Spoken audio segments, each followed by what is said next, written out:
Hi guys, I hope you're all safe and home during this lockdown period. Be safe, be healthy. Okay, let us start the class. Good morning everyone. I am Satish of class 9B. Today I am going to take seminar on the lesson Electoral Politics. Okay, let us go to the presentation. Our first topic is what makes elections in India democratic. Okay, you say. What makes elections in India democratic? Every people is given a right to vote, that is, to choose their representative without discrimination, and the votes has been considered equal. Next one is it offers every people and parties to contend election freely and fair. Third one is a variety of choices is given to every people to choose their representatives. Our next topic is unfair practices in election.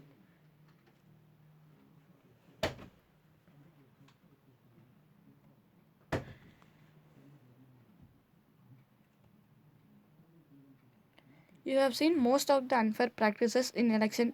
You have read in newspaper, you have seen in television. Now I am going to say some examples related to this topic. First example is inclusion of false names and exclusion of genuine names in the voter list. That means including the names who are not in the voter list and excluding the names of genuine people, so that the innocent people is not getting the vote, is not getting the right to vote. Second example is misuse of government facilities and officials by the ruling party. That means the ruling party misuses government facilities and officials for their own profit. Next one is excessive use of money by rich candidates and big parties. This means rich candidates and big parties give money to the people, and the people think that he is a good leader and he is giving money to us. After coming to the power, he will do good things to us. So they cast the vote to that leader. After coming to the power, is doing everything for his own gain. Last example is intimidation of voters and rigging on the polling day. On the polling day, big parties compelling the people to cast their vote on their particular party.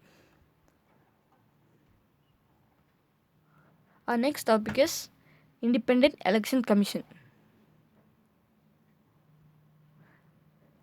You have seen that Election Commission plays a big role in the election. Now we are going to see powers of Election Commission. Their first power is that Election Commission takes decision on every aspect of conduct and control of elections, from the announcement of election to the declaration of results. This means from the starting to the ending of the day, Election Commission takes care of everything.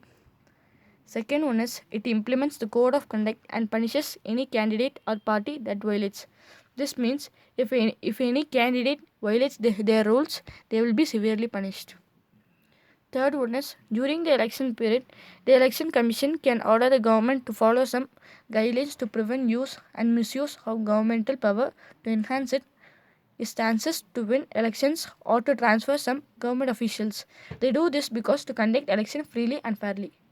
Fourth one is that when on election duty, government officers work under the control of election commission and not the government. This also election commission is doing because to conduct election freely and fairly.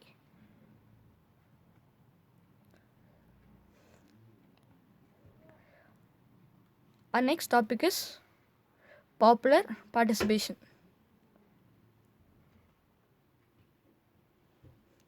Another way to check the quality of the popular participation is people's enthusiasm. If the election is not free and fair, then the people's participation would be less. So this topic is divided into 4 parts. This is the first part. People's participation in an election usually measured by voter turnout figures. The turnout indicates the percent of eligible voters who actually cast their vote. Over the last 50 years, turnout in Europe and North America has declined. In India, the turnout has either remained stable or actually gone up. We can see a graph related to that. You can see here clearly over the last 50 years, the UK's voter turnout has declined, but India's it is increasing. The, ne- the next part is in India, the poor, the illiterate, and unprivileged people vote in larger proportion as compared to the rich and privileged sections. This is in contrast to Western democracies. For example, the United States of America, poor poor people, Africans, Americans, and Hispanics vote much less than the rich and the white people. In India also, SC, ST vote larger than upper caste people.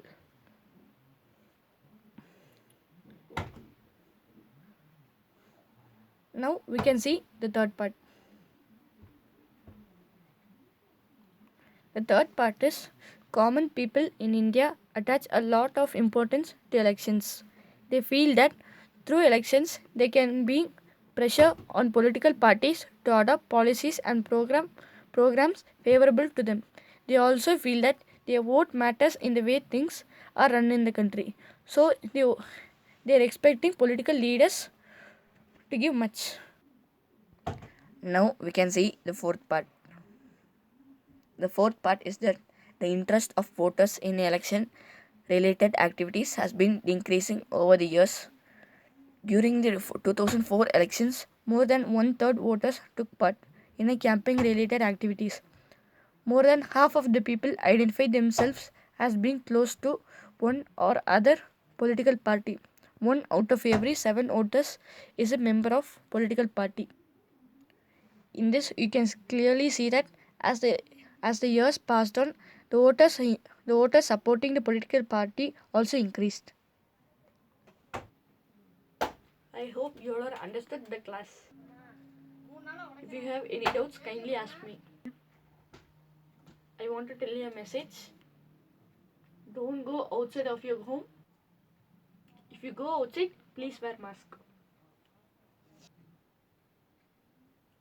Thank you.